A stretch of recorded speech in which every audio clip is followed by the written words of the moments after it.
AFC East? I think it's the Patriots, and I think this is a very tough one. Not just the Patriots and the Bills, but also the Dolphins. But if you force me to pick right now, I'm going to say the Patriots. Let's keep in mind, that was a 7-win team, two plays away from being a 9-win team. Now, you got that extra game this year, right? Unless there's a tie, you're going to be either above or below 500. 9-7-ish team. A 9-8-ish team, an 8-9-ish team. That's what the Patriots were underneath it all last year. But what's happened? They brought in weapons, which Tom Brady had none of, and neither did Cam Newton. Now they have respectable weapons at receiver and tight end. What else happened? Remember how many guys off the defense they lost to begin last year? And Belichick is all about preparation and game planning and put people in the right positions. They didn't have a preseason. Their practice facility was shut down last year. And then Cam got COVID. Cam said he's the healthiest he's been in half a decade now, in 5 seasons. Cam now understands the playbook, has been there for a year. A 7-win team, 2 wins away from 9 wins last year. I'm looking at the Patriots. They could win 10, maybe 11 games this year. Who knows? I think, and your point, Molly, yesterday about how Belichick will be motivated after what Brady just did, after he missed the playoffs. I think the Patriots eke out a very tough division. I get where you're coming from with that. I just can't ignore the progress that I saw from the Buffalo Bills last year. When I look at their offense and I look at the growth of Josh Allen, and I look at them having the number 3 passing attack, the number 2 offense in points and yards, I'm thinking along those lines, and I would like to see them get more notoriety in terms of help from the wide receiver position to join Stephon Diggs. But I'm looking at Stephon Diggs last year. 127 receptions for 1,535 yards. Now, I'm looking at the bodies that the New England Patriots are going to be adding to their defense this year. And obviously, I expect them to be more formidable. And I think their running game is going to be stout, no doubt about that. It's going to be real interesting to see how Cam performs. Because, again, I believe in him as an athlete. I believe in him as a leader. I believe in him as a person. I do not believe in him as a passer. And that's where my reservations lie. And I think that the AFC East is better than it's been in years when you look at Miami and Buffalo. And I think that they have the tendency to be, they have the potential to beat up on each other. The potential, not the tendency. That would be the NFC East. The AFC East, I think they have the potential to beat up on each other for this upcoming season. I'm going to go with the Bills until I see them knocked off. I think they've got that proverbial monkey off their back in terms of perpetually falling to the New England Patriots. I think things are going to change, and I'm going to go with them until I see New England prove me wrong. I'm with you, Max. I'm with you on the New England Patriots. And listen, I know it's the popular opinion right now for the Buffalo Bills based on what we saw Josh Allen do, what we saw Stephon Diggs do. The one thing I know, and then, too, you look at last year, the Bills won this game 38-9 against the Patriots. You know what Cam Newton was in that game? He was 5 for 10 for 34 yards passing. That's how bad the performance was from the quarterback. And then you look at earlier in the season with the New England Patriots, and Max, I love that you bring these games up. They played the Chiefs to 13 points until the third quarter. The game was 10-13 going into the fourth quarter against the Kansas City Chiefs. So Bill Belichick has not forgotten how to coach. Exactly. Bill Belichick has not forgotten how to coach. You look at all of the opt-outs. Like New England was playing with their hands tied behind their back last year, fellas. And when we look at all of the things that's transpired in this offseason, with every team and everybody that's done work to improve their roster, the argument is to be made that the New England Patriots did the most. And I get it. The question is at quarterback, trying to figure out what it's going to do. I've seen Bill Belichick throughout his career overcome that time and time again. Because people act like that the what this team has been built on for so long, and I know we get lost and enamored with what Tom Brady has done. This team has been built on defense. They've done it on that side of the ball at an elite level consistently every year. Last year with opt-outs, without your leader in Hightower, you brought in defensive people too, because we like to talk offense so much when it comes to football. You brought in guys. I think they have to get Stephon Gilmore fixed immediately. But the New England Patriots not only, I think, is going to win this division, when it's all said and done at the end of the year, we could say that this was clearly the best team in the AFC East as well while they're trying to go throughout the playoffs and win a Super Bowl. Marcus, the only place that I'm really Yes, definitively sir. inclined to disagree with you is when you say the Buffalo Bills are the popular pick. I actually disagree with you. I think the New England Patriots have become the popular pick. I think when everybody saw the New England Patriots dole out $165+ million in guaranteed dollars, and they saw the number of bodies added to their squad, combined with the fact that Cam Newton is healthy and there's no COVID and he's more familiar with the offense, combined with them drafting Mac Jones, I think you got a lot, and of course their history in the AFC, and the fact that they just won 7 games despite how deplorable their passing game was last year. I think it's actually popular for folks to be picking New England to win the AFC East. I don't think it's a popular pick to pick the Buffalo Bills. You know who not enough people are picking is the Dolphins. I hear you on the Dolphins, Max, but I'm saying I think that there's a lot of people, an awful lot of people, that believe in the New England Patriots this year. They really do. Vegas, As they should, Vegas but the has the popular pick Bills, is the Bills. Dolphins. Sorry to interrupt you. Vegas has Bills, Dolphins, Patriots, then Jets. Well, we all know it's not going to be the Jets. Yeah, but the other the three, Bills it's are tough. the popular pick. That's what you're doing. You taking the popular pick. I didn't believe I was. I The didn't Buffalo believe I Bills are was. the popular pick. I didn't Well, the believe I Bills- was. The New England Patriots are not. The No, questions the at Bills are the quarterback popular is the reason why pick. people are apprehensive. The Well, I'm Bills not are the gonna- popular they are. pick, but there are plenty of people taking the pass. Listen, the only time I pay attention to Vegas is when I'm there. Superstars Club. What is it? Well, our good friend of the show, Dan Hansis, has something up at NFL.com. He does it every year, and he sort of inducts and lets these stars into the Superstars Club. It's very strict. Not everybody gets in. You have to be an absolute superstar with a lot of different criteria. Go to NFL.com. Check out that article by Dan Hansis. So we're going to put together our own little Superstars Club on the show right now. I'm going to give you guys each a different position, and I'm going to give you 6 players that are really, really good stars at that position. But guess what? You guys have to be the bouncer that doesn't let me in the club until I'm like behind Nate.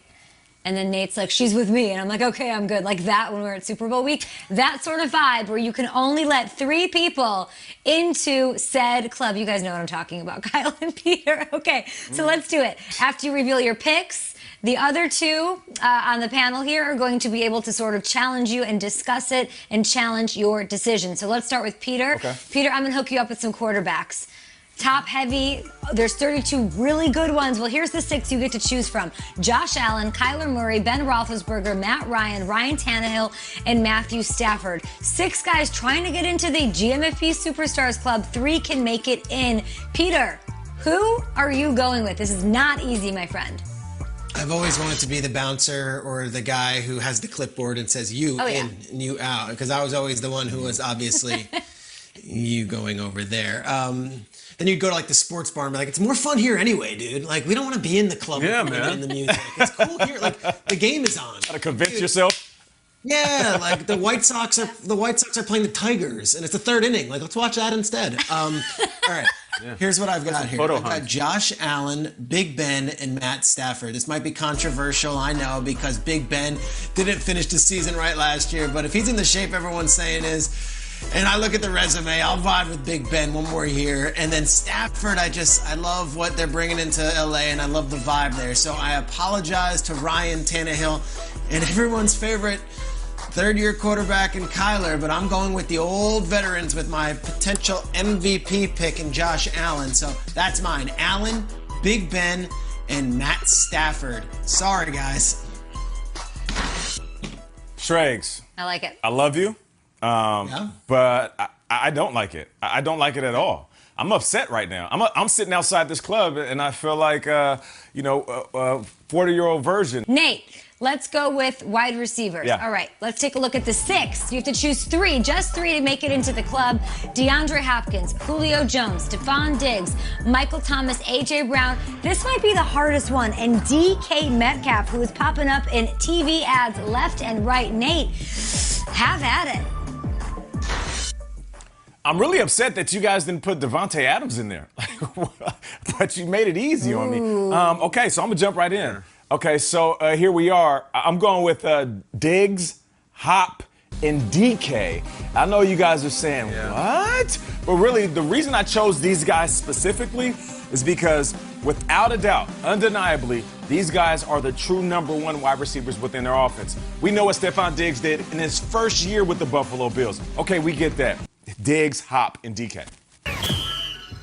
Number 10. The 49ers. They returned 19 of 22 starters. They were the most injured team in the NFL last year. They cannot face this onslaught of injuries again. I can't put them higher because I do believe at some point Trey Lance will be asked to start. He's played one football game in 2 years. But this is a Super Bowl roster. Coach, staff, O-line, D-line playmakers if Garoppolo is healthy. Number 9. Rams, I downgrade them a little bit. I think the Cam Akers injury is more serious than anybody in the media is acknowledging. They lost Malcolm Brown, their power back to the Dolphins, and now Cam Akers. They don't have a number one back. Forget depth. They don't have a number one back. And Sean McVay's offense is built on the power running game. I've got them 9. Number 8. The Colts, who I like a lot, but they are the only AFC playoff team with a new quarterback, Carson Wentz. Their offensive line is really, really strong. Top 3 in the league. I'd say number 2 right now or number 1. And they added Eric Fisher to an already great O-line. Also, Jonathan Taylor became a star at running back late last year after Thanksgiving.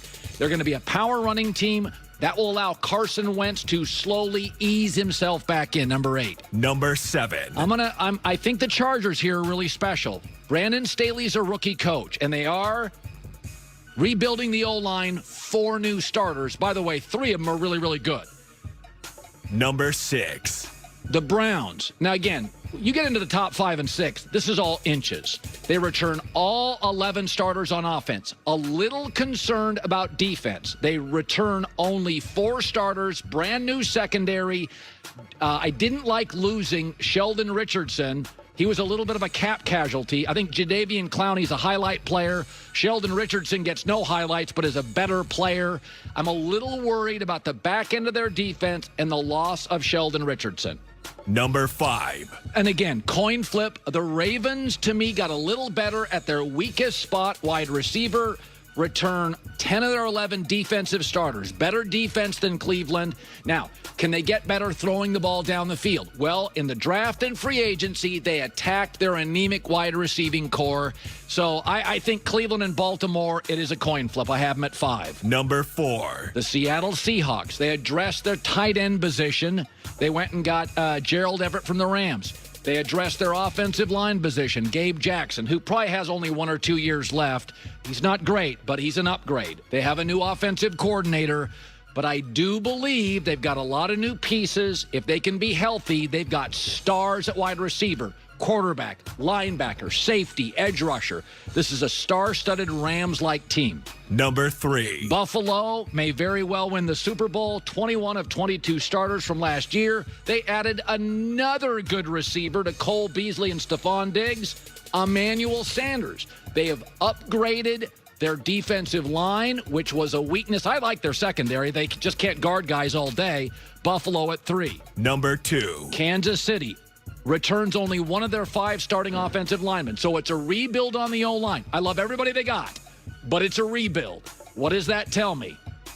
Offensive lines, they're not going to be tight until Thanksgiving, but they're a Super Bowl favorite in Vegas, which I don't disagree with. Number 1. Tampa. What do you want me to say? They return everybody, all the coaches, all the players.